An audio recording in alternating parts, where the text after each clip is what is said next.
Bismillahirrahmanirrahim. Alhamdulillahirabbil alamin wassalatu wassalamu ala asyrafil anbiya'i wal mursalin wa ala alihi washabbihi ajma'in. Asyhadu an la ilaha illallah wa asyhadu anna Muhammadan abduhu wa rasuluh. Alhamdulillah, jadi di kesempatan ini insya-Allah kita akan berbincang tentang tafsir fi zilal Quran berkenaan dengan surah Nuh alaihissalam. Jadi sidang pendengar yang saya hormati sekalian, jadi insya-Allah kita tak ambil semua dalam apa yang ada dalam surah Nuh ni. Jadi insya-Allah saya akan ceritakan 4 poin je pada hari ini. Moga-moga menarik minat para pendengar untuk terus membaca dengan lebih detail dalam tafsir zilal teks asalnya sendiri. Yang pertama, Said Qutb ada melontarkan satu persoalan. Berbaluikah dakwah Nuh yang berusia 990 tahun itu dengan hasilnya yang sedikit, yang tak banyak? Nabi Nuh buat dakwah beratus-ratus tahun, panjang, penat, letih, tapi yang ikut dakwah tu hanyalah beberapa kerat saja kan. Jadi persoalan ini dijawab oleh Said Qutb dengan mengatakan bahawa ia berbaloi best dan saya tak rasa rugi apa-apa. Jadi sebab bagi jawapan ini ialah bagi Said Qutb, dakwah yang panjang ni dia berbaloi sebab menjadikan seseorang itu beriman dan mengenal hakikat diri dia sendiri itu lebih berharga daripada kewujudan manusia itu sendiri. Jadi masalah saya dah lahir ke muka bumi ini pada tanggal katakan 1 bulan 1 88. Jadi kelahiran saya itu sebenarnya belum apa-apa lagi sebenarnya, belum berharga apa-apa lagi. Tapi yang lebih berharga ialah apabila saya mengenali, saya jumpa titik dalam hidup saya ini, dalam perjalanan hidup saya ini adalah saya menjumpai titik yang pada titik itu saya mengenal diri saya siapa. Jadi ini jawapan saya untuk berkenaan dengan berbalik kat awal 990 tahun ni. Jadi bila kita fikir-fikir balik, memang begitu pun sebenarnya kelahiran kita ni bukan satu yang perlu dibangga-banggakan sangat, tapi ialah apabila kita betul-betul menjadi hamba Allah yang mengenal dirinya siapa. Jadi pada ketika hamba Allah yang benar-benar mengetahui rahsia hidupnya, pada ketika lah kita baru bermula kehidupan kita sebenarnya.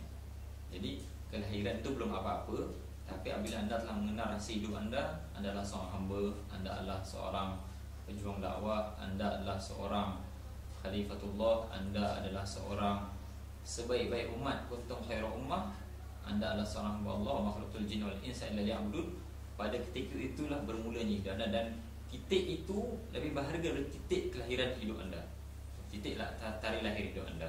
Jadi penegakan hakikat keimanan dalam diri manusia itu lebih mulia, lebih agung daripada kelahiran manusia itu sendiri. Itu jawapan saya itu. Dan saya tambah juga, isu ini berkaitan dengan dakwah fardiyah yang doa menjadikan dia sebagai satu darah daging. Andai kata kita berdoa panjang tapi doa kita tak diterima, sebenarnya kita tak rugi apa-apa. Kita terus mendapat pahala, kita sebagai doa terus mendapat pahala, dan sebenarnya skill kita tu makin bertambah dan keimanan kita terhadap dakwah tu makin kuat. Jadi bukanlah kita merasakan bila tak dapat hasil, tak ada orang ikut, maksud soft dakwah, kita merasakan bahawa ini satu kerugian dan tak berbaloi langsung, jadi harus ditinggalkan. Tidak. Bila anda buat dakwah panjang, tak ada orang ikut, teruskan dakwah tu, jangan sudah dibutasi dan terus perbaiki skill anda. Baik, itu persoalan yang pertama. Masuk pada persoalan yang kedua, itu suka duka Nuh di jalan dakwah. Jadi Nuh alaihissalam, cabarannya bukan kepalang yang dihadapi oleh Nuh. Nabi Nuh SAW diceritakan Allah Ta'ala berdakwah dalam Al-Quran dengan Qala Rabbi inni da'utu qaumi laylan wa nahara, berdakwah siang dan malam. Falam yazidhum du'ai illa firara. Tak bertambah dengan dakwahku ini melainkan mereka ni cabut lagi.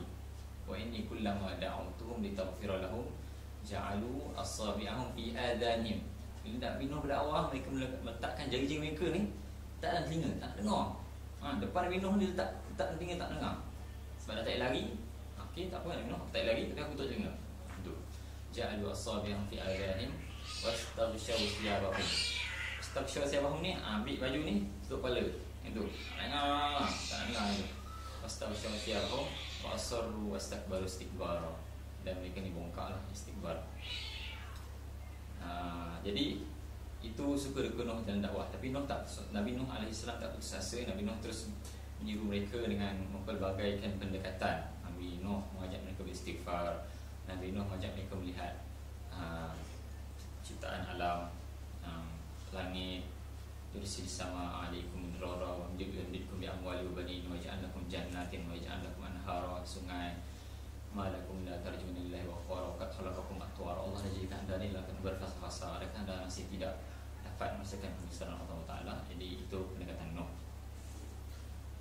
Seterusnya, tapi dengan pelbagai pendekatan itu kaumnya masih juga menolak dakwah Nuh, melainkan sedikit. Okey.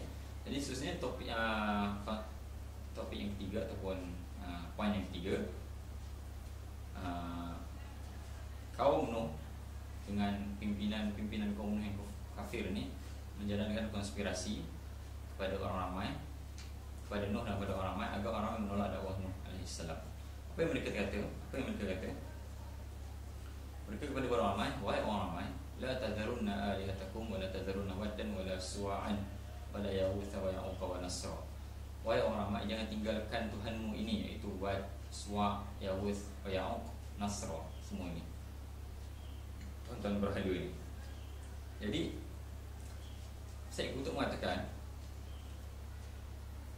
apabila kalimah la tazaruna alihatakum itu digunakan, jangan tinggalkan Tuhanmu ini, sedangkan berhala-berhala itu bukan Tuhan orang ramai ini pun. Tapi kenapa orang kafir menggunakan jangan tinggalkan Tuhanmu ini? So, itu menunjukkan bahawa konspirasi ataupun jahiliah ini cuba dihias seindah mungkin agar orang ramai mula tertipu dengannya. Pemimpin kaum sengaja menasabkan berhala-berhala ini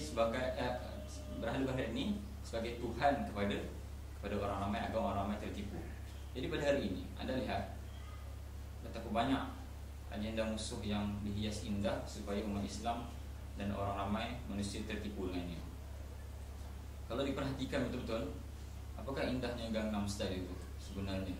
Kita tak nampak apa-apa keindahan pun sebenarnya, tapi ramai yang tertipu. Tak ada dihias indah, dipromosikan, diarus perdanakan sehingga semua orang hanyut namanya. Apakah keindahan orang perempuan boleh main takraw?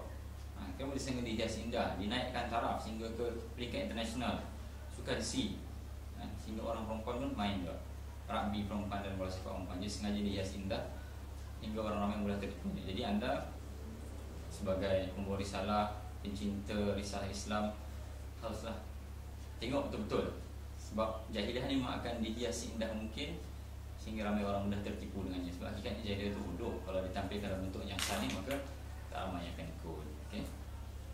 Itu poin yang ketiga, itu konspirasi yang sengaja dihias indah. Yang keempat, yang terakhir, itu doa Nuh alaihissalam.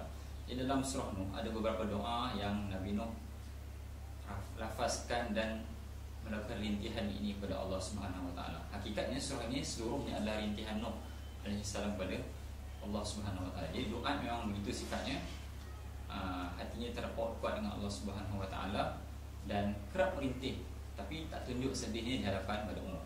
Okay. Malam tu merintih seorang. Okay.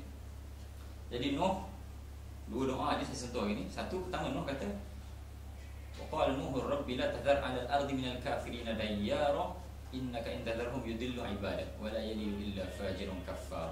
Wahai Tuhan, jangan kau tinggalkan atas muka bumi ini orang kafir, hapuskan mereka semua. Hal ini kerana kalau kau tinggalkan mereka, mereka akan menyesatkan orang ramai dan tidak akan melahirkan zuriat yang kafir juga. Jadi kafir akan melahirkan kafir yang jahat.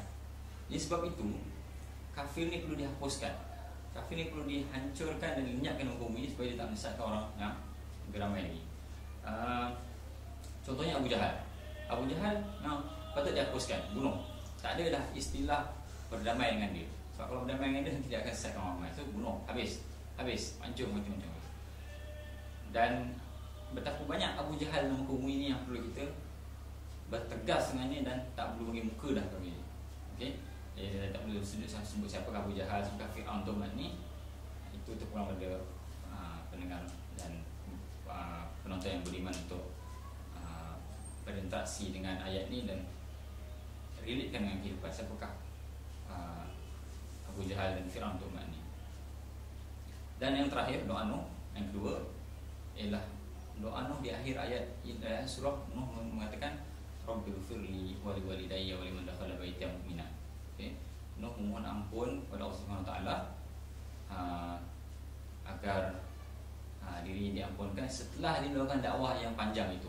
Jadi ini adalah satu adab nubuah yang amat tinggi, adab kenabian yang amat tinggi. Setelah berdakwah sekuat itu, beliau masih lagi merasakan bahawa dirinya ada taksir, ada kekurangan. Maka beliau pun mohon ampun kepada Allah Taala. Jadi kita jangan jadi orang yang melakukan sedikit amal tapi kita masa kita dah bagus. Jadilah orang yang melakukan banyak amal tapi masa kita masih belum bagus. Wala tamnun tastaksir. Jangan anda berikan satu mudah anda rasa anda dah banyak beri. Jadi walaupun sama-sama kita dapat mencontohi sifat Nabi Allah yang ulul azmi ini, Nuh alaihissalam. Saya ulang balik, surut balik poin-poin penting misalnya. Pertama, berbaloi dekat dakwah Nuh 990 tahun. Yang kedua, suka penuh di jalan dakwah. Yang ketiga, konspirasi yang sentiasa hias indah. Dan yang keempat, doa Nuh terhadap orang kafir dan terhadap memohon kepada Allah SWT. Moga bertemu di kesempatan yang lain. Wabillahi taufiq wal hidayah. Wassalamualaikum warahmatullahi wabarakatuh.